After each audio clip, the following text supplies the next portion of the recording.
Hi hello ಎಲ್ಲರಿಗೂ ನಮಸ್ಕಾರ.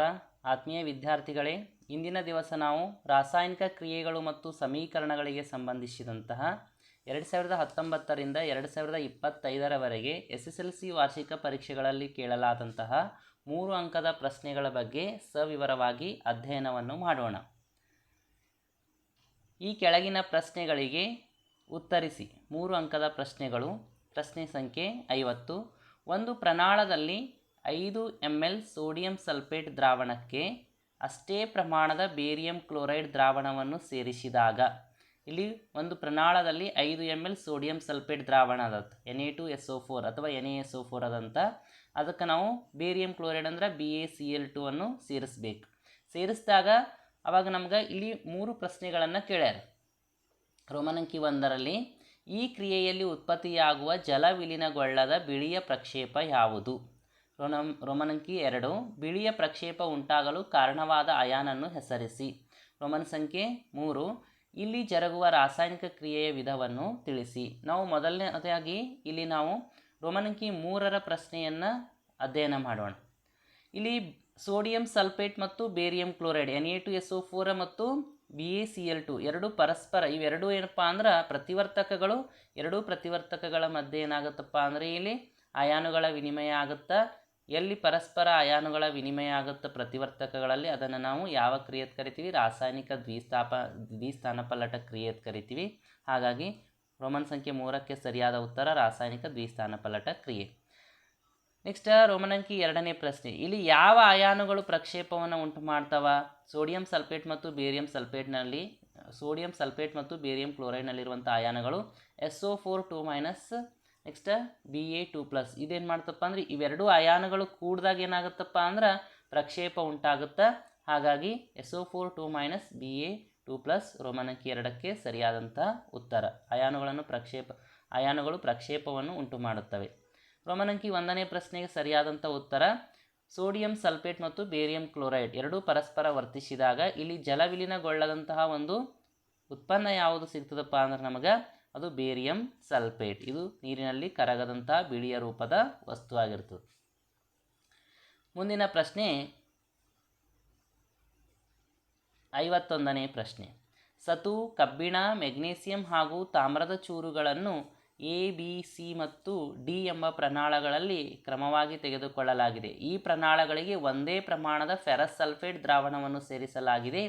ಯಾವ ಪ್ರಮಾಣಗಳಲ್ಲಿ ರಾಸಾಯನಿಕ ಕ್ರಿಯೆ ಜರುಗುತ್ತದೆ ಆ ರಾಸಾಯನಿಕ ಕ್ರಿಯೆಗಳಿಗೆ ಸಮೀಕರಣವನ್ನು ಬರೆಯಿರಿ ಅಂತ ಹೇಳ್ಯಾರ. ಹೌದಾ? ಇಲ್ಲಿ 4 ಪ್ರಮಾಣಗಳನ್ನು ತೆಗೆದುಕೊಂಡಿದ್ದಾರೆ. ಅದಕ್ಕೆ A, B, C, D ಎಂಬ 4 ಹೆಸರುಗಳನ್ನು ಕೊಟ್ಟಿದ್ದಾರೆ. ಹಾಗೂ ಅಲ್ಲಿ 4 ದ್ರಾವಣಗಳನ್ನು A, B, C, D 4 ಪ್ರಮಾಣಗಳಲ್ಲಿ ಕ್ರಮವಾಗಿ ಸತು, ಕಬ್ಬಿಣ, ಮೆಗ್ನೀಸಿಯಂ ಹಾಗೂ ತಾಮ್ರದ ಚೂರುಗಳನ್ನು ಹಾಕ್ಯಾರಂತ. ಅವುಗಳಿಗೆ ಒಂದು ದ್ರಾವಣವನ್ನು ಬೆರೆಸ್ಯಾರ. ಯಾವುದಪ್ಪ ಅಂದ್ರೆ ಫೆರಸ್ ಸಲ್ಫೇಟ್ ದ್ರಾವಣ. ಅಲ್ಲಿ ಯಾವ ಒಂದು ದ್ರಾವಣಗಳಲ್ಲಿ ರಾಸಾಯನಿಕ ಕ್ರಿಯೆ ಜರುಗುತ್ತದೆ ಅಂತ ಹೇಳ್ಯಾರ. ಉತ್ತರ 51 A ಮತ್ತು C ಪ್ರಮಾಣಗಳಲ್ಲಿ ರಾಸಾಯನಿಕ ಕ್ರಿಯೆ ಜರುಗುತ್ತದೆ. ಹೌದಾ? ಏಕೆಂದರೆ ನೋಡ್ರಿ, A ಒಳಗೇನದ ಸತು ಅದ, ನೆಕ್ಸ್ಟ್ C ಒಳಗೇನದ ಮೆಗ್ನೀಸಿಯಂ ಅದ, ಇಲ್ಲಿ ಫೆರಸ್ ಸಲ್ಫೇಟ್ ಸೊಲ್ಯೂಷನ್ ಒಳಗೆ ಕಬ್ಬಿಣ ಅಂತದ. ಹೌದಾ? ಇಲ್ಲಿ ಸತು ಮತ್ತು ಮೆಗ್ನೀಸಿಯಂ ಕಬ್ಬಿಣಕ್ಕಿಂತಲೂ ಹೆಚ್ಚಿನ ಕ್ರಿಯಾಶೀಲವಾದಂತಹ ಧಾತುಗಳು ಇವು. ಹಾಗಾಗಿ ಫೆರಸ್ ಸಲ್ಫೇಟ್, ಕಬ್ಬಿಣದ ಸಲ್ಫೇಟ್ನಲ್ಲಿರುವಂತಹ ಕಬ್ಬಿಣವನ್ನು ಸ್ಥಾನಪಲ್ಲಟಗೊಳಿಸಿ ಸತು ಮತ್ತು ಮೆಗ್ನೀಸಿಯಂ ಏನು ಮಾಡ್ತಾವಪ್ಪ ಅಂದರೆ SO4 ತೆಗೆದುಕೊಂಡು ಇಲ್ಲಿ ರಾಸಾಯನಿಕ ಸ್ಥಾನಪಲ್ಲಟ ಕ್ರಿಯೆಯನ್ನು ಜರುಗಿಸ್ತವೆ. ಏಕೆಂದರೆ ಕಬ್ಬಿಣವು Fe, ಹೌದಾ, ಕಬ್ಬಿಣ ಸಂಕೇತ Fe, ಹೌದಾ, ಜಿಂಕ್ ಮತ್ತು ಮೆಗ್ನೀಸಿಯಂಗಳಿಗಿಂತ ಇದು ಕಡಿಮೆ ಕ್ರಿಯಾಶೀಲವಾಗಿದೆ ಅಂತ ಆಗಬೇಕಿತ್ತು. ಕ್ರಿಯಾಶೀಲ ಸರಣಿಯಲ್ಲಿ ಕಬ್ಬಿಣವು ಜಿಂಕ್ ಮತ್ತು ಮ್ಯಾಗ್ನೀಸಿಯಂಗಿಂತ ಕೆಳಗಿನ ಭಾಗದಲ್ಲಿ ಬರುತ್ತದೆ. ಹಾಗಾಗಿ ಏನತ್ತಪ್ಪ ಅಂದ್ರೆ ಮೆಗ್ನೀಸಿಯಮ ಮತ್ತು ಜಿಂಕ್ ಏನು ಮಾಡ್ತಾವೆ? ಕಬ್ಬಿಣವನ್ನು ಸ್ಥಾನಪಲ್ಲಟಗೊಳಿಸಿ ಏನು ಮಾಡ್ತಾವೆ? SO4 ತೆಗೆದುಕೊಂಡು ರಾಸಾಯನಿಕ ಸ್ಥಾನಪಲ್ಲಟ ಕ್ರಿಯೆಯನ್ನು ಮಾಡ್ತಾವೆ. ಅದಕ್ಕೆ ಸರಿದೂಗಿಸಿದ ಸಮೀಕರಣಗಳು Zn + FeSO4. Zn ಏನು ಮಾಡ್ತದ? Feಯನ್ನು ಸ್ಥಾನಪಲ್ಲಟಗೊಳಿಸಿ SO4 ತಗೊಂಡು ಜಿಂಕ್ ಸಲ್ಫೇಟ್ ಅಥವಾ ಸತುವಿನ ಸಲ್ಫೇಟ್ ಆಗುತ್ತೆ. ಅದೇ ರೀತಿ ಮ್ಯಾಗ್ನೀಸಿಯಮ Feಯನ್ನು ಸ್ಥಾನಪಲ್ಲಟಗೊಳಿಸಿ Mgಯನ್ನು ತಗೊಂಡು MgSO4 ಆಗುತ್ತೆ. ಮೆಗ್ನೀಸಿಯಂ ಸಲ್ಫೇಟ್ ಫಾರ್ಮೇಷನ್ ಮಾಡುತ್ತೆ. ಇದು ಯಾವ ರಾಸಾಯನಿಕ ಕ್ರಿಯೆಗೆ ಉದಾಹರಣೆ ಆಗುತ್ತಪ್ಪ ಅಂದರೆ ಇದು ರಾಸಾಯನಿಕ ಸ್ಥಾನಪಲ್ಲಟ ಕ್ರಿಯೆಗೆ ಉದಾಹರಣೆ ಆಗುತ್ತೆ. ನೆಕ್ಸ್ಟ್ 52ನೇ ಪ್ರಶ್ನೆ, ಉಷ್ಣ, ಬೆಳಕು ಮತ್ತು ವಿದ್ಯುತ್ ಶಕ್ತಿಯ ರೂಪದಲ್ಲಿ ಶಕ್ತಿಯನ್ನು ಒದಗಿಸುವುದರ ಮೂಲಕ ನಡೆಯುವ ಕ್ರಿಯೆಗಳನ್ನು ಉದಾಹರಣೆಯೊಂದಿಗೆ ವಿವರಿಸಿ. 52ನೇ ಪ್ರಶ್ನೆಗೆ ಸರಿಯಾದಂತಹ ಉತ್ತರ ಉಷ್ಣ ಬಳಸಿಕೊಂಡು ನಡೆಯುವ ರಾಸಾಯನಿಕ ಕ್ರಿಯೆ. ಹೌದಾ, ಉಷ್ಣ ವಿಭಜನ ಕ್ರಿಯೆ ಅಂತ ಕರಿತೀವಿ. ರಾಸಾಯನಿಕ ಕ್ರಿಯೆಗಳಲ್ಲಿ ಪ್ರಮುಖವಾಗಿ 4 ವಿಧಗಳು: ರಾಸಾಯನಿಕ ಸಂಯೋಗ ಕ್ರಿಯೆ, ರಾಸಾಯನಿಕ ವಿಭಜನ ಕ್ರಿಯೆ, ರಾಸಾಯನಿಕ ಸ್ಥಾನಪಲ್ಲಟ ಕ್ರಿಯೆ ಹಾಗೂ ರಾಸಾಯನಿಕ ದ್ವಿಸ್ಥಾನಪಲ್ಲಟ ಕ್ರಿಯೆ. ರಾಸಾಯನಿಕ ವಿಭಜನೆ ಕ್ರಿಯೆಯಲ್ಲಿ ನಾವು ಪ್ರಮುಖವಾಗಿ 3 ವಿಧಗಳನ್ನು ನೋಡ್ತೀವಿ: ಉಷ್ಣ ವಿಭಜನ ಕ್ರಿಯೆ, ದ್ಯುತಿ ವಿಭಜನ ಕ್ರಿಯೆ ಮತ್ತು ವಿದ್ಯುತ್ ವಿಭಜನ ಕ್ರಿಯೆ ಅಂತ. ಅದರಲ್ಲಿ ಮೊದಲನೇದಾಗಿ ಉಷ್ಣವನ್ನು ಬಳಕೆ ಮಾಡಿಕೊಂಡು ನಾವು ರಾಸಾಯನಿಕ ಕ್ರಿಯೆಯನ್ನು ಯಾವ ರೀತಿಯಾಗಿ ಮಾಡ್ತೀವಿ ಅಂತ ನೋಡೋಣ. ಕ್ಯಾಲ್ಸಿಯಂ ಕಾರ್ಬೋನೇಟನ್ನು ಕಾಯಿಸಿದಾಗ ಕ್ಯಾಲ್ಸಿಯಂ ಕಾರ್ಬೋನೇಟ್ನ ಅಣುಸೂತ್ರ CaCO3. ಇದನ್ನು ಕಾಯಿಸಿದಾಗ ಒಂದೇ ಪ್ರತಿವರ್ತಕ ಅಂದರೆ ಕ್ಯಾಲ್ಸಿಯಂ ಕಾರ್ಬೋನೇಟ್ ಇದ್ದಿದ್ದೇನಾಗುತ್ತೆ, ಒಂದು ಪ್ರತಿವರ್ತಕ ಇದ್ದಿದ್ದು ಕಾಸ್ದಾಗ ಡಿವೈಡ್ ಆಗಿ calcium oxide CaO plus CO2 ಅಂದರೆ ಕಾರ್ಬನ್ ಡೈಆಕ್ಸೈಡ್ ಫಾರ್ಮೇಷನ್ ಆಗುತ್ತೆ. ಇದು ಉಷ್ಣ ವಿಭಜನ ಕ್ರಿಯೆ ಅಂತ ಕರಿತೀವಿ. ನೆಕ್ಸ್ಟ್, ಬೆಳಕನ್ನು ಉಪಯೋಗಿಸಿಕೊಂಡು ವಿಭಜನ ಕ್ರಿಯೆ ಯಾವ ರೀತಿಯಾಗಿ ನಡೀತದೆ ಅಂತ ನೋಡಬೇಕು. ಬೆಳ್ಳಿಯ ಕ್ಲೋರೈಡ್ ಸೂರ್ಯನ ಬೆಳಕಿನಲ್ಲಿ ಇಟ್ಟಾಗ ಬೆಳ್ಳಿ ಮತ್ತು ಕ್ಲೋರಿನ್ ವಿಭಜನೆಯಾಗುತ್ತದೆ. ನೋಡಿ, ಬೆಳ್ಳಿಯ ಕ್ಲೋರೈಡ್ ಎಂಬುದೊಂದು ದ್ರಾವಣ. ಇದನ್ನು ನಾವು ಸೂರ್ಯನ ಬೆಳಕು ಬೀಳುವಂಥ ಸ್ಥಳದಲ್ಲಿ ಇಟ್ಟಾಗ ಏನಾಗುತ್ತಪ್ಪ ಅಂದರೆ ಬೆಳ್ಳಿ ಸಪ್ರೇಟ್ ಆಗುತ್ತಾ, ಕ್ಲೋರಿನ್ ಸಪ್ರೇಟ್ ಆಗುತ್ತಾ. ಇದೇನಪ್ಪ ಅಂದ್ರೆ ಬೆಳಕಿನಿಂದ ವಿಭಜನೆಯಾಗುವಂಥ ಒಂದು ಕ್ರಿಯೆ. ನೆಕ್ಸ್ಟ್, ವಿದ್ಯುತ್ ಶಕ್ತಿ ಬಳಸಿಕೊಂಡು ನಡೆಯುವ ರಾಸಾಯನಿಕ ಕ್ರಿಯೆಗೆ ನಾವು ವಿದ್ಯುತ್ ವಿಭಜನೆ ಅಂತ ಕರಿತೀವಿ. ಇಲ್ಲಿ 2H2 ಪ್ಲಸ್ O ಏನಾಗುತ್ತಪ್ಪ ಅಂದರೆ H2O ಅಂತ ಕೊಟ್ಟಾರೆ. ಇದನ್ನು ನಾವು ವಿಭಜನ ಕ್ರಿಯೆ ಆಗಬೇಕಾಗಿತ್ತಂದ್ರೆ ಈ ಎರೋ ಮಾರ್ಕನ್ನು ಈ ಕಡೆ ಗುರುತಿಸ್ಬೇಕಾಗುತ್ತೆ. ಅಂದರೆ H2Oವನ್ನು ವಿದ್ಯುತ್ ಹಾಯಿಸುವುದರ ಮೂಲಕ ಪ್ರಯೋಗಾಲಯದಲ್ಲಿ ಏನು ಮಾಡ್ಬೋದು, ನೀರಿನ ಅಣುಸೂತ್ರ 2H2O ಅಂತದಲ್ಲ, ಅವಾಗ ನಾವು ಅದನ್ನು ಹೈಡ್ರೋಜನ್ ಮತ್ತು ಆಕ್ಸಿಜನ್ ಅಂತ ಸಪ್ರೇಟ್ ಮಾಡ್ಬೋದು. ಹೌದಾ, 2H2O arrow mark 2H2 plus O2 ಅಂತ ಆಗಬೇಕು. ಇದು ಸಂಯೋಗ ಕ್ರಿಯೆ ಥರ ಬರ್ದಾರ ಅವರು. ಹೌದಾ, ಎರೋ ಮಾರ್ಕನ್ನು ಅಪೋಸಿಟ್ ಡೈರೆಕ್ಷನ್ ಒಳಗೆ ಗುರುತಿಸ್ರಿ, ಕರೆಕ್ಟ್ ಆಗುತ್ತೆ ಇದು ರಿಯಾಕ್ಷನ್. 53ನೇ ಪ್ರಶ್ನೆ, ಕಪ್ಪು ಮತ್ತು ಬಿಳುಪು ಛಾಯಾಗ್ರಹಣದಲ್ಲಿ ಬಳಸುವ 2 ಲವಣಗಳನ್ನು ಹೆಸರಿಸಿ. ಅವುಗಳನ್ನು ಸೂರ್ಯನ ಬೆಳಕಿಗೆ ತೆರೆದಿಟ್ಟಾಗ ಯಾವ ರಾಸಾಯನಿಕ ಕ್ರಿಯೆ ನಡೆಯುವ ರಾಸಾಯನಿಕ ಕ್ರಿಯೆಗಳ ಸಮೀಕರಣವನ್ನು ಬರೆಯಿರಿ ಅಂತೇಳಿ. 53ನೇ ಪ್ರಶ್ನೆಗೆ ಸರಿಯಾದಂಥ ಉತ್ತರ ಕಪ್ಪು ಮತ್ತು ಬಿಳುಪು ಛಾಯಾಗ್ರಹಣದಲ್ಲಿ ಬಳಸುವ 2 ಲವಣಗಳು ಯಾವಪ್ಪ ಅಂದ್ರೆ ಬೆಳ್ಳಿಯ ಕ್ಲೋರೈಡ್ ಮತ್ತು ಬೆಳ್ಳಿಯ ಬ್ರೋಮೈಡ್. ಅದರ ಅಣುಸೂತ್ರ AgCl ಮತ್ತು AgBr. ಅದರ ಸಮೀಕರಣಗಳು 2AgCl 2 ಪ್ರಮಾಣದಲ್ಲಿ ಸಿಲ್ವರ್ ಕ್ಲೋರೈಡನ್ನು ತಗೋಬೇಕು. ನೆಕ್ಸ್ಟ್ 2 ಪ್ರಮಾಣದಲ್ಲಿ ಸಿಲ್ವರ್ ಬ್ರೋಮೈಡನ್ನು ತಗೋಬೇಕು. ಎರಡನ್ನು ನಾವು ಏನು ಮಾಡಬೇಕಪ್ಪ ಅಂದ್ರೆ ಸೂರ್ಯನ ಬೆಳಕಿನ ಸಹಾಯದಿಂದ ಅದನ್ನು ನಾವು ರಾಸಾಯನಿಕ ಕ್ರಿಯೆಗೆ ಒಳಪಡಿಸಿದಾಗ ಅವಾಗೇನಾಗುತ್ತೆ, AgCl ಇದ್ದಿದ್ದೇನತ್ತ Ag ಸಪ್ರೇಟ್ ಆಗುತ್ತಾ, ಕ್ಲೋರಿನ್ ಸಪ್ರೇಟ್ ಆಗುತ್ತಾ. ನೆಕ್ಸ್ಟ್ ಸಿಲ್ವರ್ ಸಪ್ರೇಟ್ ಆಗುತ್ತಾ, ಬ್ರೋಮಿನ್ ಸಪ್ರೇಟ್ ಆಗುತ್ತೆ. ಇದು 53ನೇ ಪ್ರಶ್ನೆಗೆ ಸರಿಯಾದಂತಹ ಉತ್ತರ. ಒಂದು ವೇಳೆ ಇದು ಯಾವ ವಿಧದ ರಾಸಾಯನಿಕ ಕ್ರಿಯೆ ಅಂತ ಕೇಳಿದ್ರೆ ಇದನ್ನು ನಾವು ದ್ವಿತೀಯ ವಿಭಜನೆಯ ರಾಸಾಯನಿಕ ಕ್ರಿಯೆ ಅಂತ ಹೇಳಬಹುದು. 54ನೇ ಪ್ರಶ್ನೆ, ಗೋಡೆಗೆ ಬಣ್ಣ ಬಳಿಯಲು ಜಡ್ ವಸ್ತುವಿನ ದ್ರಾವಣವನ್ನು ಬಳಸುತ್ತಾರೆ. ಅದರಲ್ಲಿ 1ನೇ ಪ್ರಶ್ನೆ, ಜಡ್ ವಸ್ತುವನ್ನು ಹೆಸರಿಸಿ. 2ನೇದು ಅದರ ಅಣುಸೂತ್ರ ಬರೆಯಿರಿ. 3ನೇದು ಜಡ್ ವಸ್ತು ನೀರಿನೊಂದಿಗೆ ವರ್ತಿಸುವ ರಾಸಾಯನಿಕ ಕ್ರಿಯೆ ಸಮೀಕರಣವನ್ನು ಬರೆಯಿರಿ ಅಂತೇಳಿ. ವಿದ್ಯಾರ್ಥಿಗಳೇ, 54ನೇ ಪ್ರಶ್ನೆಗೆ ಸರಿಯಾದಂಥ ಉತ್ತರ ಗೋಡೆಗೆ ಬಣ್ಣ ಬಳಿಯಲು. ಹೌದಾ, ಜಡ್ ವಸ್ತುವಿನ, ಅದು ಎಕ್ಸ್ ಜಡ್ ಯಾವುದೋ ಒಂದು ಕೇಳಿರ್ಬೋದು, ಎಕ್ಸ್ ಅಂತ ತಿಳ್ಕೋರಿ ಅಥವಾ ಜಡ್ ಅಂತ ತಿಳ್ಕೋರಿ. ಎಕ್ಸ್ ವಸ್ತುವಿನ ಹೆಸರು ಹೌದಾ, ಕ್ಯಾಲ್ಸಿಯಂ ಆಕ್ಸೈಡ್. ಗೋಡೆಗೆ ಬಣ್ಣ ಬಳಿಯಲು ಯಾವ ದ್ರಾವಣ ಬಳಸ್ತಾರಪ್ಪ ಅಂದ್ರೆ ಕ್ಯಾಲ್ಸಿಯಂ ಆಕ್ಸೈಡ್ನ ದ್ರಾವಣವನ್ನು ಬಳಸ್ತಾರಂತೆ. ನೆಕ್ಸ್ಟ್ ಅದರ ಅಣುಸೂತ್ರ CaO. ಹೌದಾ, ಕ್ಯಾಲ್ಸಿಯಂ ಆಕ್ಸೈಡ್. ನೆಕ್ಸ್ಟ್ ಜಡ್ ವಸ್ತು ನೀರಿನೊಂದಿಗೆ, ಕ್ಯಾಲ್ಸಿಯಂ ಆಕ್ಸೈಡ್ ನೀರಿನೊಂದಿಗೆ ವರ್ತಿಸಿದಾಗ ಉಂಟಾಗುವ ರಾಸಾಯನಿಕ ಸಮೀಕರಣವನ್ನು ಬರಿ. ಅಂದರೆ ಕ್ಯಾಲ್ಸಿಯಂ ಆಕ್ಸೈಡ್ ನೀರಿನೊಂದಿಗೆ ವರ್ತಿಸ್ತಂದ್ರೆ ಏನಾಗುತ್ತಪ್ಪ ಅಂದ್ರೆ ಕ್ಯಾಲ್ಸಿಯಂ ಹೈಡ್ರಾಕ್ಸೈಡ್ ಬಿಡುಗಡೆ ಆಗುತ್ತೆ. ಹೌದಾ, ಇದೇನಪ್ಪ ಅಂದ್ರೆ 54ನೇ ಪ್ರಶ್ನೆಗೆ ಸರಿಯಾದಂತಹ ಉತ್ತರ ಅಂತ ಹೇಳ್ಬೋದು. ನೆಕ್ಸ್ಟ್ 55ನೇ ಪ್ರಶ್ನೆ, ಕಬ್ಬಿಣದ ಮೊಳೆಯನ್ನು ತಾಮ್ರದ ಸಲ್ಫೇಟ್ ದ್ರಾವಣದಲ್ಲಿ ಮುಳುಗಿಸಿದಾಗ ಜರುಗುವ ರಾಸಾಯನಿಕ ಕ್ರಿಯೆಯ ವಿಧ ಯಾವುದು? ಮತ್ತು ಏಕೆ ಈ ರಾಸಾಯನಿಕ ಕ್ರಿಯೆಗೆ ಸರಿದೂಗಿಸಿದ ರಾಸಾಯನಿಕ ಸಮೀಕರಣವನ್ನು ಬರೆಯಿರಿ ಅಂತ ಹೇಳ್ಯಾರ. ಈ ಪ್ರಶ್ನೆಯನ್ನು ಏಪ್ರಿಲ್ 2022ರಲ್ಲಿ ಕೇಳಿದ್ದಾರೆ. ನೋಡ್ರಿ, ಕಬ್ಬಿಣದ ಮೊಳೆಯನ್ನು ತಾಮ್ರದ ಸಲ್ಫೇಟ್ ದ್ರಾವಣದಲ್ಲಿ, ಹೌದಾ, ತಾಮ್ರದ ಸಲ್ಫೇಟ್ ಅಂದ್ರೆ CuSO4, ಅದಕ್ಕೆ ಕಬ್ಬಿಣದ ಮೊಳೆಯನ್ನು Fe ಹಾಕಿದಾಗ ಏನಾಗುತ್ತಪ್ಪ ಅಂದ್ರೆ ಇಲ್ಲಿ ತಾಮ್ರಕ್ಕಿಂತಲೂ ಹೆಚ್ಚಿನ ಕ್ರಿಯಾಶೀಲವಾದಂಥ ಧಾತುವಾದಂಥ ಕಬ್ಬಿಣ ಏನು ಮಾಡ್ತದೆ, ತಾಮ್ರದ ಸಲ್ಫೇಟ್ ದ್ರಾವಣದಲ್ಲಿ ಇರುವಂತಹ ತಾಮ್ರವನ್ನು ಸ್ಥಾನಪಲ್ಲಟಗೊಳಿಸಿ SO4 ತೆಗೆದುಕೊಂಡು ಇಲ್ಲಿ ರಾಸಾಯನಿಕ ಕ್ರಿಯೆ ನಡೀತದೆ. ಮತ್ತು ಇದು ಯಾವ ವಿಧದ ರಾಸಾಯನಿಕ ಕ್ರಿಯೆ ಅಂದ್ರೆ ಸ್ಥಾನಪಲ್ಲಟ ಕ್ರಿಯೆಗೆ ಉದಾಹರಣೆ ಆಗುತ್ತಾ. ಏಕೆಪ್ಪ ಅಂದ್ರೆ ಅತಿ ಹೆಚ್ಚು ಕ್ರಿಯಾಶೀಲವಾಗಿರುವಂತಹ ಕಬ್ಬಿಣ ಕಡಿಮೆ ಕ್ರಿಯಾಶೀಲವಾದಂತಹ ತಾಮ್ರವನ್ನು ಪಲ್ಲಟಗೊಳಿಸಿ SO4 ಅಯಾನನ್ನು ತೆಗೆದುಕೊಂಡು ಇಲ್ಲಿ ರಾಸಾಯನಿಕ ಕ್ರಿಯೆ ಜರುಗ್ತದೆ. ಮುಂದಿನ ಪ್ರಶ್ನೆ 56ನೇ ಪ್ರಶ್ನೆ. ಬೇರಿಯಂ ಕ್ಲೋರೈಡ್ ದ್ರಾವಣವು ಅಲ್ಯೂಮಿನಿಯಂ ಸಲ್ಫೇಟ್ ದ್ರಾವಣದೊಂದಿಗೆ ವರ್ತಿಸುವ ಕ್ರಿಯೆಯು ಯಾವ ವಿಧದ ರಾಸಾಯನಿಕ ಕ್ರಿಯೆಯಾಗಿದೆ? ಏಕೆ ಈ ಕ್ರಿಯೆಯ ಸರಿದೂಗಿಸಿದ ಸಮೀಕರಣ ಬರೆಯಿರಿ. ಇದನ್ನು ಮಾರ್ಚ್ 2020, ಏಪ್ರಿಲ್ 2025ರಲ್ಲಿ ಪರೀಕ್ಷೆ 1ಕ್ಕೆ ಕೇಳಿದಂಥ ಪ್ರಶ್ನೆ. ನೆಕ್ಸ್ಟ್ ಬೋರ್ಡಿಂದ ಬಿಟ್ಟಿರುವಂಥ ಮಾಡೆಲ್ ಕ್ವಶನ್ ಪೇಪರ್ನಲ್ಲಿ 2025ರಲ್ಲಿ 1ನೇ ಪತ್ರಿಕೆಯಲ್ಲಿ ಇದನ್ನು ಕೇಳಿದ್ದಾರೆ. ನೋಡ್ರಿ, barium chloride BaCl2 plus aluminium sulphate Al2SO4 ಇವೆರಡೂ ಪ್ರತಿವರ್ತಕಗಳು. ಎರಡೂ ಪ್ರತಿವರ್ತಕಗಳ ಮಧ್ಯೆ ಪರಸ್ಪರ ಅಯಾನುಗಳ ವಿನಿಮಯ ಆಗ್ಯದ. ನೋಡ್ರಿ, Cl2 ಉತ್ಪನ್ನಗಳಲ್ಲಿ Cl2 ಎಲ್ಲದ ಅಲ್ಯೂಮಿನಿಯಂ ಜೊತೆಗೆ ಅದ, ಹೌದಾ, ಬೇರಿಯಂ ಕ್ಲೋರೈಡ್. ನೆಕ್ಸ್ಟ್ ಅಲ್ಯೂಮಿನಿಯಂ ಸಂಘಟನೆದ ಸಲ್ಫೇಟ್ ಗ್ರೂಪ್ ಅದ, ಆ ಸಲ್ಫೇಟ್ ಗ್ರೂಪ್ ಎಲ್ಲದಪ್ಪ ಅಂದ್ರೆ ಬೇರಿಯಂ ಜೊತೆ ಅದ. ಇಲ್ಲಿ ಪರಸ್ಪರ Cl2 ಅಯಾನ ಮತ್ತು SO4 ಅಯಾನ ಎರಡು ಪರಸ್ಪರ ವಿನಿಮಯ ಆಗ್ಯಾವ. ಎಲ್ಲಿ ಯಾವ ಒಂದು ರಾಸಾಯನಿಕ ಕ್ರಿಯೆಯಲ್ಲಿ ಪ್ರತಿವರ್ತಕಗಳ ನಡುವೆ ಅಯಾನುಗಳ ವಿನಿಮಯವಾಗುತ್ತೋ ಅದಕ್ಕೇನಂತ ಕರಿತೀವಿ, ರಾಸಾಯನಿಕ ದ್ವಿಸ್ಥಾನಪಲ್ಲಟ ಕ್ರಿಯೆ ಅಂತ ಕರಿತೀವಿ. ಹೌದಾ, ಏಕೆಪ್ಪ ಅಂದ್ರೆ ಪ್ರತಿವರ್ತಕಗಳು ತಮ್ಮ ಅಯಾನುಗಳನ್ನು ಪರಸ್ಪರ ವಿನಿಮಯ ಮಾಡಿಕೊಂಡಿವೆ. ವಿಧ ಯಾವುದು? ದ್ವಿಸ್ಥಾನಪಲ್ಲಟ ಕ್ರಿಯೆ. ಸರಿದೂಗಿಸಿದ ಸಮೀಕರಣ ಕೇಳ್ಯಾರ. ಸರಿದೂಗಿಸಿದ ಸಮೀಕರಣವನ್ನು ಬರೀಬೇಕಾಗಿತ್ತಂದ್ರೆ ಪ್ರತಿವರ್ತಕಗಳಲ್ಲಿ ಎಷ್ಟು ಪ್ರಮಾಣದ ಮೂಲ ವಸ್ತುಗಳು ಅಥವಾ ಸಂಯುಕ್ತ ವಸ್ತುಗಳು ಇರ್ತಾವ, ಉತ್ಪನ್ನಗಳಲ್ಲಿ ಕೂಡ ಅಷ್ಟೇ ಪ್ರಮಾಣದ ಮೂಲ ವಸ್ತುಗಳು ಮತ್ತು ಸಂಯುಕ್ತ ವಸ್ತುಗಳು ಇರಬೇಕು. ಮುಂದಿನ ಪ್ರಶ್ನೆ 57ನೇ ಪ್ರಶ್ನೆ.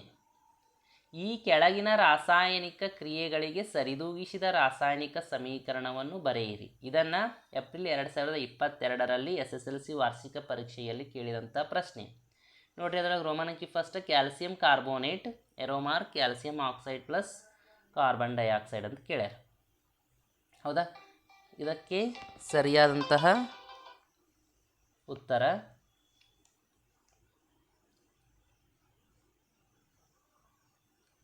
56ನೇ ಪ್ರಶ್ನೆಗೆ ಸರಿಯಾದಂತಹ ಉತ್ತರ.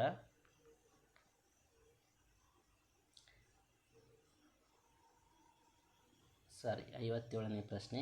ಕ್ಯಾಲ್ಸಿಯಂ ಕಾರ್ಬೋನೇಟ್, ಇದರ ಅಣುಸೂತ್ರ CaCO3. ಎರೋಮಾರ್ಕ್, ಕ್ಯಾಲ್ಸಿಯಂ ಕಾರ್ಬೋನೇಟನ್ನು ನಾವು ರಾಸಾಯನಿಕ ವಿಭಜನ ಕ್ರಿಯೆಗೆ ಒಳಪಡಿಸಿದಾಗ ಏನು ಫಾರ್ಮೇಷನ್ ಆಗುತ್ತಪ್ಪ ಅಂದ್ರೆ calcium oxide plus carbon dioxide. ಹೌದಾ, ಅದನ್ನು ಸರಿದೂಗಿಸಿ CaCO3, arrow mark CaO plus CO2. CaCa ಪ್ರತಿವರ್ತಕಗಳಲ್ಲಿ ಒಂದು Ca ಅದ, ಉತ್ಪನ್ನಗಳಲ್ಲಿ ಒಂದು Ca ಅದ. ಪ್ರತಿವರ್ತಕಗಳಲ್ಲಿ ಒಂದು ಕಾರ್ಬನ್ ಅದ, ಉತ್ಪನ್ನಗಳಲ್ಲಿ ಕೂಡ ಒಂದು ಕಾರ್ಬನ್ ಅದ. ಪ್ರತಿವರ್ತಕಗಳಲ್ಲಿ 3 ಆಕ್ಸಿಜನ್ ಅದಾವ, ಉತ್ಪನ್ನಗಳಲ್ಲಿ ಇಲ್ಲಿ 1 ಆಕ್ಸಿಜನ್ ಅದ, ಇಲ್ಲಿ 2 ಆಕ್ಸಿಜನ್. ಇದು ಸರಿದೂಗಿಸಿದಂಥ ರಾಸಾಯನಿಕ ಸಮೀಕರಣ. ನೆಕ್ಸ್ಟ್ ರೋಮನಂಕಿ 2ನೇದೇನು ಹೇಳ್ಯಾರ ನೋಡ್ರಿ ಅವರು. ರೋಮನಂಕಿ 2 ಹೈಡ್ರೋಜನ್ ಪ್ಲಸ್ ಕ್ಲೋರಿನ್ ಏನು ಫಾರ್ಮೇಷನ್ ಅಥವಾ ಹೈಡ್ರೋಜನ್ ಕ್ಲೋರೈಡ್. ಅವರು ಪದಗಳ ರೂಪದಲ್ಲಿ ಕೊಟ್ಟಿದ್ದಾರೆ, ನಾವು ಅದನ್ನು ಸಂಕೇತಗಳ ರೂಪದಲ್ಲಿ ಬರೀಬೇಕು. Hydrogen H2. ನೆಕ್ಸ್ಟ್ ಕ್ಲೋರಿನ್, ಹೌದಾ, Cl2 ಬರಿಬೋದು ಅಥವಾ 2Cl ಅಂತ ಬರಿಬೋದು. ಎರಡು ಕೂಡಿದಾಗ 2HCl. ನೋಡಿರಿ, ಪ್ರತಿವರ್ತಕಗಳಲ್ಲಿ 2 ಹೈಡ್ರೋಜನ್ನ 2 ಕ್ಲೋರಿನ್ ಅದ. ಉತ್ಪನ್ನಗಳಲ್ಲಿ ಕೂಡ Hನ ಎಡಭಾಗದಲ್ಲಿ 2 ಬರೆದ್ರೆ ಅದು Hಗೂ ಸಂಬಂಧಪಡ್ತದ, Clಗೂ ಸಂಬಂಧಪಡ್ತದ, 2HCl. ನೆಕ್ಸ್ಟ್ 57 ಕ್ವಶನ್ ಒಳಗೆ 3ನೇದು ಕ್ವಶನ್ನ ಏನು ಕೇಳಿದ್ದಾರೆ ನೋಡಿ.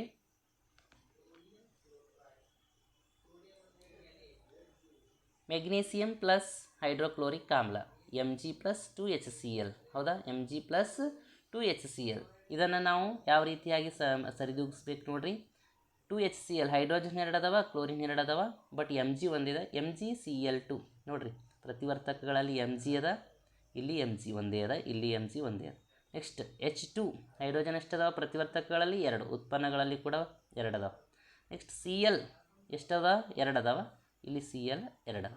ಹೌದಾ, ಸರಿದೂಗಿಸಿದ ಸಮೀಕರಣಗಳಂದ್ರೆ ಈ ಥರ ಬರಿಬೇಕು. ನೆಕ್ಸ್ಟ್ 58ನೇ ಪ್ರಶ್ನೆ, ಕೆಳಗಿನ ರಾಸಾಯನಿಕ ಸಮೀಕರಣಗಳನ್ನು ಸರಿದೂಗಿಸಿ. 2025ರಲ್ಲಿ ಏಪ್ರಿಲ್ನಲ್ಲಿ ಕೇಳಿದಂತಹ ಪ್ರಶ್ನೆ ಇದು, ಪರೀಕ್ಷೆ 1ಕ್ಕೆ. H2+O2 ಎರೋ ಮಾರ್ಕ್ 2H2O, ಇದನ್ನು ಸರಿದೂಗಿಸಿ ಸಂಕೇತಗಳ ರೂಪದಲ್ಲಿನೇ ಕೊಟ್ಟು ನಿಮಗೆ ಸರಿದೂಗಿಸಂತ ಕೇಳಿದ್ದಾರೆ.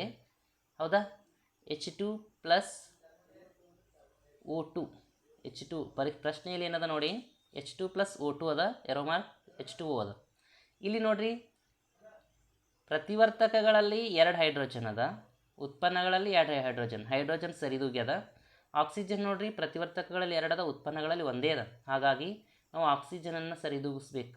ಹೌದಾ, ನಾವು ಪ್ರತಿವರ್ತಕಗಳಲ್ಲಿ ಎರಡದ, ಉತ್ಪನ್ನಗಳಲ್ಲಿ ಆಕ್ಸಿಜನ್ ಎರಡು ಮಾಡಬೇಕಾಗಿತ್ತಂದ್ರೆ ಏನು ಮಾಡ್ಬೋದಪ್ಪ ಅಂದ್ರೆ ಹೆಚ್ಚಿನ ಎಡಭಾಗದಲ್ಲಿ ಎರಡು ಬರೀರಿ. ಅವಾಗ ಏನಾಗ್ತದೆ, ಆಕ್ಸಿಜನ್ ಎಷ್ಟಾಗುತ್ತಪ್ಪ ಅಂದ್ರೆ ಆಕ್ಸಿಜನ್ ಎರಡು ಆಗುತ್ತಾ. ಹೌದಾ, ಹೈಡ್ರೋಜನ್ನ ಸಂಖ್ಯೆ ಏನಾಯಿತು, ಹೆಚ್ಚಿಗಾಯಿತು. ಎಷ್ಟಾಯಿತು, 2H2 ಅಂದ್ರೆ ಹೈಡ್ರೋಜನ್ 4 ಆಯಿತು. ಅವಾಗ ಮತ್ತೆ ನೆಕ್ಸ್ಟ್ ಹೈಡ್ರೋಜನನ್ನು ಬ್ಯಾಲೆನ್ಸ್ ಮಾಡಿರಿ. ಹೆಚ್ಚಿನ ಎಡಭಾಗದಲ್ಲಿ ಎರಡು ಬೇಡ್ರಿ, ಎರಡು ಬರೀರಿ. ಎರಡೆರಡಲೆ 4 ಹೈಡ್ರೋಜನ್, ಎರಡೆರಡಲೆ 4 ಹೈಡ್ರೋಜನ್, ಎರಡು ಆಕ್ಸಿಜನ್. ನೆಕ್ಸ್ಟ್ ಇಲ್ಲಿ ಕೂಡ ಎರಡು ಆಕ್ಸಿಜನ್. ಸಮೀಕರಣ ಸರಿ ಇದು.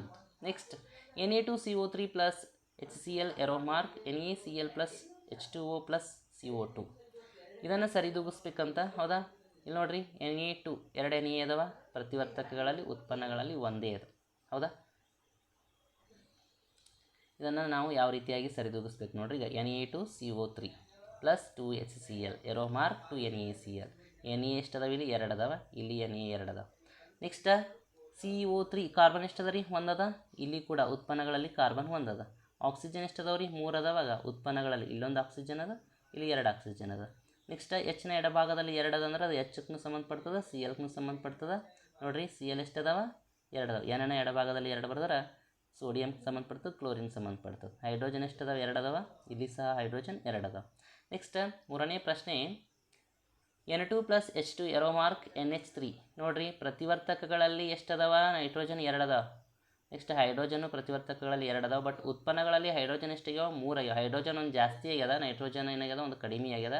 ಇದನ್ನು ಸರಿದೂಗಿಸ್ಬೇಕಂದ್ರೆ ಫಸ್ಟ್ ಹೈಡ್ರೋಜನನ್ನು ತೊಗೋರಿ. ಫಸ್ಟ್ ಯಾಕಂದ್ರೆ ಹೈಯೆಸ್ಟ್ ಹೈಡ್ರೋಜನ್ ಅದ. ಹೌದಾ, ಇಲ್ಲಿ ಹೈಡ್ರೋಜನ್ 3 ಅದಾವ, ಇಲ್ಲಿ ಎಷ್ಟದಾವ, ಎರಡು ಅದಾವ. ಹೌದಾ, ನಾವು ಇಲ್ಲಿ ಹೈಡ್ರೋಜನನ್ನು ಏನು ಮಾಡ್ಬೋದಪ್ಪ ಅಂದ್ರೆ ಯಾವಾಗಲೂ ನಾವು ಎಡಭಾಗದಲ್ಲಿ ಬರಿಬೇಕು, ಬಲಭಾಗದಲ್ಲಿ ಮತ್ತು ಕೆಳಭಾಗದಲ್ಲಿ ಬರಲಿಕ್ಕೆ ಬರಲ್ಲ. 3H2 ಅಂದ್ರೆ ಹೈಡ್ರೋಜನ್ ಎಷ್ಟಾದು, 6 ಅದು. ಎಲ್ಲಿ, ಪ್ರತಿವರ್ತಕಗಳಲ್ಲಿ. ಉತ್ಪನ್ನಗಳಲ್ಲಿನೂ ಹೈಡ್ರೋಜನ್ 6 ಆಗಬೇಕಾಗಿತ್ತಂದ್ರೆ ನೈಟ್ರೋಜನ್ ಮಗಲ್ಗೆ ಎರಡು ಬರೀರಿ, ಎಷ್ಟಾಯಿತು, 6 ಆಗುತ್ತೆ. ಆಟೋಮೆಟಿಕ್ ಹೈಡ್ರೋಜನನ್ನು ಬ್ಯಾಲೆನ್ಸ್ ಮಾಡೋದ ಬಳಿಕ ನೈಟ್ರೋಜನ್ ಕೂಡ ಏನಾಗುತ್ತೆ, ಬ್ಯಾಲೆನ್ಸ್ ಆಗುತ್ತೆ.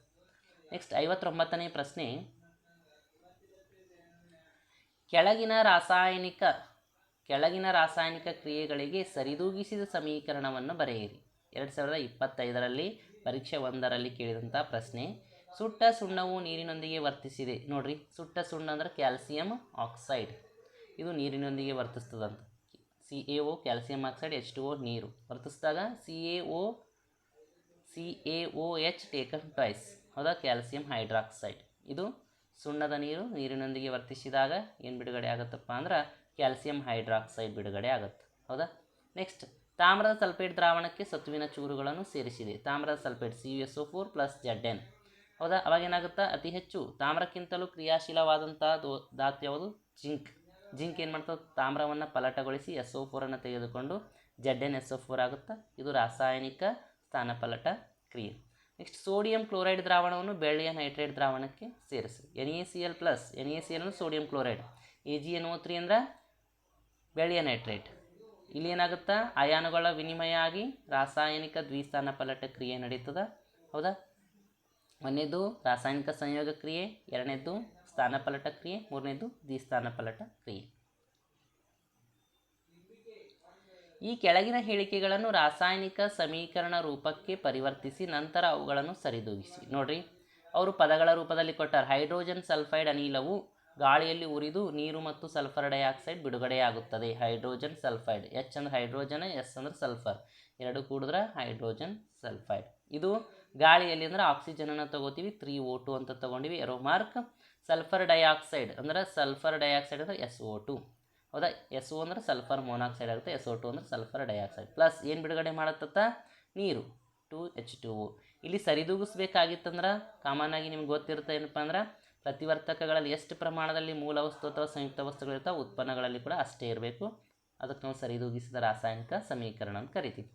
ಎರಡನೇ ಪ್ರಶ್ನೆ, ಬೇರಿಯಂ ಕ್ಲೋರೈಡ್ ಅಲ್ಯೂಮಿನಿಯಂ ಸಲ್ಫೇಟ್ನೊಂದಿಗೆ ವರ್ತಿಸಿ ಅಲ್ಯೂಮಿನಿಯಂ ಕ್ಲೋರೈಡ್ ಮತ್ತು ಬೇರಿಯಂ ಸಲ್ಫೇಟ್ ಪ್ರಕ್ಷೇಪವನ್ನು ಉಂಟು ಮಾಡುತ್ತದೆ. ಇದನ್ನು ನಾವು ಆಲ್ರೆಡಿ ಇವಾಗ ಫಸ್ಟಿಗೆ ಏನು ಮಾಡಿವಪ್ಪ ಅಂದ್ರೆ ಸ್ಟಡಿ ಮಾಡಿವಿ ಇದನ್ನು. ಬೇರಿಯಂ ಕ್ಲೋರೈಡ್ ಮತ್ತು ಅಲ್ಯೂಮಿನಿಯಂ ಸಲ್ಫೇಟ್ ಪ್ರತಿವರ್ತಕಗಳ ನಡುವೆ ಅಯಾನುಗಳ ವಿನಿಮಯ ಆಗಿ ನಮಗೇನಾಗುತ್ತೆ, ಬೇರಿಯಂ ಸಲ್ಫೇಟ್ ಮತ್ತು ಅಲ್ಯೂಮಿನಿಯಂ ಕ್ಲೋರೈಡ್ ಸಿಗುತ್ತೆ. ನೆಕ್ಸ್ಟ್, ಪೊಟ್ಯಾಸಿಯಂ ಲೋಹವು ನೀರಿನೊಂದಿಗೆ ವರ್ತಿಸಿ ಪೊಟ್ಯಾಸಿಯಂ ಹೈಡ್ರಾಕ್ಸೈಡ್ ಮತ್ತು ಹೈಡ್ರೋಜನ್ ಅನಿಲವನ್ನು ಬಿಡುಗಡೆ ಮಾಡುತ್ತದೆ. ನೋಡಿರಿ, ಪೊಟ್ಯಾಸಿಯಂ ನೀರಿನೊಂದಿಗೆ ವರ್ತಿಸ್ತಾರೆ, ಹೌದಾ. ಲೋಹಗಳು ನೀರಿನೊಂದಿಗೆ ವರ್ತಿಸಿದಾಗ ಲೋಹೀಯ ಹೈಡ್ರಾಕ್ಸೈಡ್ ಮತ್ತು ಹೈಡ್ರೋಜನ್ ಅನಿಲವನ್ನು ಬಿಡುಗಡೆ ಮಾಡುತ್ತವೆ ಅಂತ ಒಂದು ರಾಸಾಯನಿಕ ಗುಣ ಬರ್ತದೆ ಲೋಹಗಳ ಬಗ್ಗೆ. ಅದನ್ನು ಲೋಹಗಳು ಮತ್ತು ಅಲೋಹಗಳನ್ನು ಆ ಅಧ್ಯಾಯವನ್ನು ಕ್ವಶನ್ ಪೇಪರ್ ಡಿಸ್ಕಸ್ ಮಾಡೋ ಮತ್ತಿಗೆ ನಾನು ನಿಮ್ಗೆ ಅದನ್ನು ತಿಳಿಸ್ಕೊಡ್ತೀನಿ. ಪೊಟ್ಯಾಸಿಯಂ ಲೋಹ ನೀರಿನೊಂದಿಗೆ ವರ್ತಿಸಿದಾಗ ಪೊಟ್ಯಾಸಿಯಂ ಹೈಡ್ರಾಕ್ಸೈಡ್ ಮತ್ತು ಹೈಡ್ರೋಜನ್ ಅನಿಲ ಬಿಡುಗಡೆ ಆಗುತ್ತೆ. ಪ್ರತಿವರ್ತಕಗಳು ಮತ್ತು ಉತ್ಪನ್ನಗಳು ಸಮನಾಗಿ ಮಾಡಿದ್ರೆ ಅದನ್ನು ಸರಿದೂಗಿಸ್ದಂಗೆ ಆಗುತ್ತೆ. ನೆಕ್ಸ್ಟ್ 61ನೇ ಪ್ರಶ್ನೆ, ಈ ಕೆಳಗಿನ ರಾಸಾಯನಿಕ ಕ್ರಿಯೆಗಳಿಗೆ ಸರಿದೂಗಿಸಿದ ಸಮೀಕರಣ ಬರೆಯಿರಿ. ನೈಸರ್ಗಿಕ ಅನಿಲದ ದಹನ ಕ್ರಿಯೆ, ನೈಸರ್ಗಿಕ ಅನಿಲ ಅಂದ್ರೆ CH4, ಅದನ್ನು ದಹನ ಕ್ರಿಯೆಗೆ ಒಳಪಡಿಸ್ಬೇಕಾಗಿತ್ತಂದ್ರೆ ಆಕ್ಸಿಜನ್ ಜೊತೆಗೆ ರಿಯಾಕ್ಟ್ ಮಾಡಬೇಕು. ಅವಾಗ ಏನಾಗುತ್ತೆ, ನೀರು ಮತ್ತು ಕಾರ್ಬನ್ ಡೈಆಕ್ಸೈಡ್ ಬಿಡುಗಡೆ ಆಗುತ್ತೆ. ಪ್ರತಿವರ್ತಕಗಳಲ್ಲಿ ಎಷ್ಟು ಪ್ರಮಾಣದ ಮೂಲವಸ್ತುಗಳಿರ್ತಾವೆ, ಉತ್ಪನ್ನಗಳಲ್ಲಿ ಕೂಡ ಅಷ್ಟೇ ಪ್ರಮಾಣದ ಮೂಲವಸ್ತುಗಳು ಅಥವಾ ಸಂಯುಕ್ತ ವಸ್ತುಗಳಿರಬೇಕು. ರಾಸಾಯನಿಕ ಸಮೀಕರಣವನ್ನು ನೋಡಿರಿ. ಮೂಲವಸ್ತುಗಳು ಮತ್ತು ಇದು ಪ್ರತಿವರ್ತಕದಲ್ಲಿರುವಂಥ ಮೂಲವಸ್ತುಗಳು ಮತ್ತು ಉತ್ಪನ್ನಗಳಲ್ಲಿರುವಂಥ ಮೂಲವಸ್ತುಗಳಾಗಿರ್ಬೋದು ಅಥವಾ ಸಂಯುಕ್ತ ವಸ್ತುಗಳೇನಾಗ್ಯಾವ, ಸರಿದೂಗ್ಯಾವ. ನೆಕ್ಸ್ಟ್ 61ನೇ ಪ್ರಶ್ನೆಯಲ್ಲಿ ರೋಮನಂಕಿ 2, ಪೊಟ್ಯಾಸಿಯಂ ಲೋಹವು ನೀರಿನ ಜೊತೆ ವರ್ತಿಸುತ್ತದೆ. ಪೊಟ್ಯಾಸಿಯಂ ನೀರಿನ ಜೊತೆಗೆ ವರ್ತಿಸಿದಾಗ ಏನಾಗುತ್ತೆ, ಪೊಟ್ಯಾಸಿಯಂ ಹೈಡ್ರಾಕ್ಸೈಡ್ ಬಿಡುಗಡೆ ಆಗುತ್ತೆ, ಅದರ ಜೊತೆಗೆ ಹೈಡ್ರೋಜನ್ ಅನಿಲ ಬಿಡುಗಡೆಯಾಗುತ್ತೆ. ತಾಮ್ರದ ಸಲ್ಫೇಟ್ ಜೊತೆ ಕಬ್ಬಿಣ ವರ್ತಿಸುವುದು, ಇದು ಆಲ್ರೆಡಿ ಈಗಾಗಲೇ ನೀವು ಅಧ್ಯಯನ ಮಾಡಿರಿ. ಇಲ್ಲಿ ಅತಿ ಹೆಚ್ಚು ಕ್ರಿಯಾಶೀಲವಾದಂಥ ಕಬ್ಬಿಣ ಕಡಿಮೆ ಕ್ರಿಯಾಶೀಲವಾಗಿರುವಂಥ ತಾಮ್ರವನ್ನು ಪಲ್ಲಟಗೊಳಿಸಿ ಏನಾಗುತ್ತಪ್ಪ ಅಂದರೆ SO4 ತೆಗೆದುಕೊಂಡು ರಾಸಾಯನಿಕ ಸ್ಥಾನಪಲ್ಲಟ ಕ್ರಿಯೆಗೆ ಒಳಗಾಗುತ್ತಾ. ಇಲ್ಲಿ ಪ್ರತಿವರ್ತಕಗಳು ಮತ್ತು ಉತ್ಪನ್ನಗಳಲ್ಲಿರುವಂಥ ಮೂಲ ವಸ್ತುಗಳು ಮತ್ತು ಸಂಯುಕ್ತ ವಸ್ತುಗಳು ಪರಸ್ಪರ ಸಮನಾಗಿವೆ. ಹಾಗಾಗಿ ಇದರಿಂದ ಇದನ್ನು ನಾವು ರಾಸಾಯನಿಕ ಸ್ಥಾನಪಲ್ಲಟ ಕ್ರಿಯೆ ಅಂತ ನಾವು ಕರಿಬೋದು. ಮುಂದಿನ ಪ್ರಶ್ನೆ 62ನೇ ಪ್ರಶ್ನೆ, ಕೆಳಗಿನವುಗಳನ್ನು ಸಮೀಕರಣದೊಂದಿಗೆ ವಿವರಿಸಿ. ಉತ್ಕರ್ಷಣೆ ಮತ್ತು ಅಪಕರ್ಷಣೆ. ನೋಡಿರಿ 62ನೇ ಪ್ರಶ್ನೆ, ಉತ್ಕರ್ಷಣೆ ಅಂದರೆ ಆಕ್ಸಿಜನನ್ನು ಪಡೆದುಕೊಳ್ಳುವ ಕ್ರಿಯೆ, ಅಪಕರ್ಷಣೆ ಅಂದರೆ ಆಕ್ಸಿಜನ್ನ ಕಳೆದುಕೊಳ್ಳುವಂತಹ ಕ್ರಿಯೆ. ನೋಡಿರಿ, Cu+O2 CuO, ಹೌದಾ. ತಾಮ್ರ ಆಕ್ಸಿಜನ್ನೊಂದಿಗೆ ವರ್ತಿಸಿ ತಾಮ್ರದ ಆಕ್ಸೈಡ್ ಆಗ್ಯದ, ತಾಮ್ರ ಏನು ತೆಗೆದುಕೊಂಡದ, ಆಕ್ಸಿಜನ್ ತೆಗೆದುಕೊಂಡದ, ಹಾಗಾಗಿ ಇದು ಉತ್ಕರ್ಷಣ ಕ್ರಿಯೆ. ಅಪಕರ್ಷಣ ಕ್ರಿಯೆ ಆಕ್ಸಿಜನನ್ನು ಕಳೆದುಕೊಳ್ಳುವುದು. MgO ಮ್ಯಾಗ್ನೀಸಿಯಂ ಆಕ್ಸೈಡ್ ಏನು ಮಾಡ್ಯದ, ಆಕ್ಸಿಜನನ್ನು ಕಳೆದುಕೊಂಡು ಮ್ಯಾಗ್ನೀಸಿಯಂ ಆಗ್ಯದ, ಹಾಗಾಗಿ ಮ್ಯಾಗ್ನೀಸಿಯಂ ಆಕ್ಸೈಡ್ ಅಪಕರ್ಷಣೆ ಹೊಂದಿದಂಥ ಒಂದು ಪ್ರತಿವರ್ತಕ ಅಂತ ನಾವು ಇದನ್ನು ಹೇಳ್ಬೋದು. ನೋಡಿರಿ, 4 ಅಂಕದ ಪ್ರಶ್ನೆ ಇಲ್ಲಿ ಒಂದೇ ಇರುವುದರಿಂದ ನಾನು ಇದೇ ವಿಡಿಯೋದಲ್ಲಿ 4 ಅಂಕದ ಪ್ರಶ್ನೆಯನ್ನು ಕೂಡ ಡಿಸ್ಕಸ್ ಮಾಡ್ತಾ ಇದ್ದೀನಿ, ಹೌದಾ. ಕೆಳಗಿನ ಪ್ರಶ್ನೆಗಳಿಗೆ ಉತ್ತರಿಸಿ. 4 ಅಂಕದ ಪ್ರಶ್ನೆಗಳು: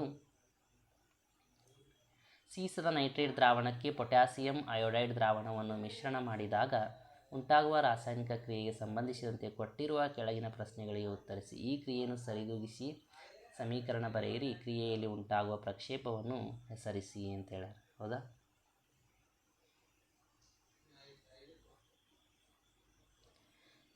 ಅರವತ್ತ3ನೇ ಪ್ರಶ್ನೆ, PbNO3 ಟೇಕನ್ ಟ್ವೈಸ್. PB ಅಂದರೆ ಸೀಸ, NO3 ಟೇಕನ್ ಟ್ವೈಸ್ ಅಥವಾ NO3 ಅಂದರೆ ನೈಟ್ರೇಟ್, ಸೀಸದ ನೈಟ್ರೇಟ್.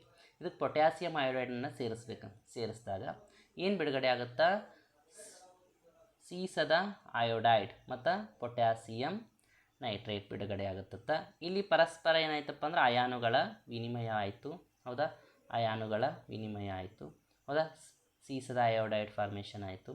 ಇದು ಸೀಸದ ಅಯೋಡೈಡ್ ಫಾರ್ಮೇಷನ್ ಆದ ಬಳಿಕ ಯಾವ ವಿಧದ ರಾಸಾಯನಿಕ ಕ್ರಿಯೆ, ರಾಸಾಯನಿಕ ದ್ವಿಸ್ಥಾನಪಲ್ಲಟ ಕ್ರಿಯೆ. ಇಲ್ಲಿ ಉಂಟಾದಂತಹ ಪ್ರಕ್ಷೇಪ, ಹೌದಾ. ಇಲ್ಲಿ ಉಂಟಾದಂತಹ ಪ್ರಕ್ಷೇಪ ಯಾವ ಬಣ್ಣದಲ್ಲಿ ಇರ್ತದ ಅಂದ್ರೆ ಹಳದಿ ಬಣ್ಣದಲ್ಲಿ ಕಂಡುಬರುತ್ತದೆ. ಯಾವ ಬಣ್ಣದಲ್ಲಿ? ಹಳದಿ ಬಣ್ಣದಲ್ಲಿ ಕಂಡುಬರುತ್ತದೆ. ಇದಕ್ಕೆ ಸರಿದೂಗಿಸಿದ ರಾಸಾಯನಿಕ ಸಮೀಕರಣ ಬರೆದೀವಿ. ಹೌದಾ? ಕ್ರಿಯೆಯಲ್ಲಿ ಉಂಟಾಗುವ ಪ್ರಕ್ಷೇಪವನ್ನು ಹೆಸರಿಸಿವಿ. ಯಾವುದು? ಸೀಸದ ಅಯೋಡೈಡ್. ಇದು ಯಾವ ಬಣ್ಣದಲ್ಲಿರುತ್ತೆ? ಹಳದಿ ಬಣ್ಣದಲ್ಲಿ. ಇದು ರಾಸಾಯನಿಕ ದ್ವಿಸ್ಥಾನ ಪಲ್ಲಟ ಕ್ರಿಯೆ, ಅಯಾನುಗಳ ವಿನಿಮಯ ಆಗ್ಯದ. ಸಮೀಕರಣವನ್ನು ಸರಿದೂಗಿಸಿ ಬರ್ದೀವಿ. ಹೌದಾ? ಇದು 4 ಅಂಕದ ಪ್ರಶ್ನೆಯಾಗಿರುತ್ತದೆ.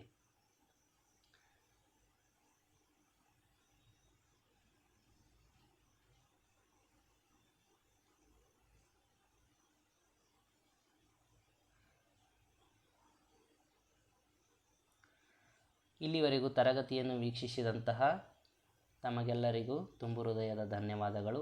ವಿದ್ಯಾರ್ಥಿಗಳೇ, ಮುಂದಿನ ತರಗತಿಯಲ್ಲಿ ನಾವು ಆಮ್ಲಗಳು, ಪ್ರತ್ಯಾಮ್ಲಗಳು ಮತ್ತು ಲವಣಗಳ ಕುರಿತು 2019ರಿಂದ 2025ರವರೆಗೆ SSLC ವಾರ್ಷಿಕ ಪರೀಕ್ಷೆಯಲ್ಲಿ ಕೇಳಲಾದಂತಹ ಬಹು ಆಯ್ಕೆಗಳು, 1 ಅಂಕಗಳು, 2 ಅಂಕಗಳು, 3 ಅಂಕಗಳು ಹಾಗೂ 4 ಅಂಕದ ಪ್ರಶ್ನೆಗಳ ಕುರಿತು ವಿವರವಾಗಿ ಅಧ್ಯಯನ ಮಾಡೋಣ. ಮತ್ತೊಮ್ಮೆ ಧನ್ಯವಾದಗಳು.